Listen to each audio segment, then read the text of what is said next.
భక్తి పారవశ్యంలో భద్రాచలం కుసుమహర నామ సంకీర్తనతో పులకించిన పుణ్యనేల.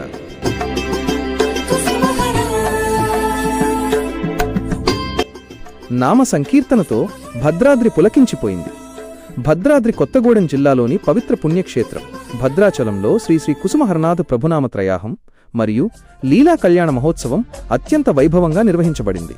నిర్మలమైన భక్తికి నిలువుటద్దంలా నిలిచిన ఈ వేడుకలో తెలంగాణ మరియు ఆంధ్రప్రదేశ్ రాష్ట్రాల నలుమూలల నుండి సుమారు 200 మంది గిరిజన మరియు గ్రామీణ ప్రాంత భక్తులు తరలివచ్చారు. కుసుమ హరనాథుని నామస్మరణతో ఆ ప్రాంతమంతా ఆధ్యాత్మిక లోకంలో ఓలలాడింది.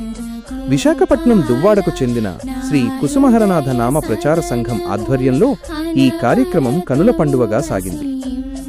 3 రోజుల పాటు జరిగిన ఈ వేడుకల్లో భక్తుల ఆకలి తీరుస్తూ నిరంతర మహాప్రసాద వితరణ కార్యక్రమం ఎంతో భక్తి శ్రద్ధలతో జరిగింది. భక్తుల మనసుల్లో దైవ చింతనను నింపుతూ సేవాభావానికి ప్రతీకగా ఈ కార్యక్రమం దిగ్విజయంగా పూర్తయింది.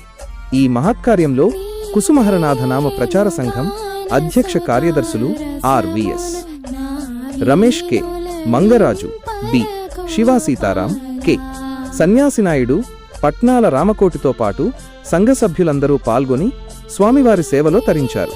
భక్తుల హృదయాల్లో చెదరని ముద్ర వేస్తూ ఈ ఆధ్యాత్మిక వేడుక భద్రాచల క్షేత్రంలో ఒక మధుర స్మృతిగా నిలిచిపోయింది.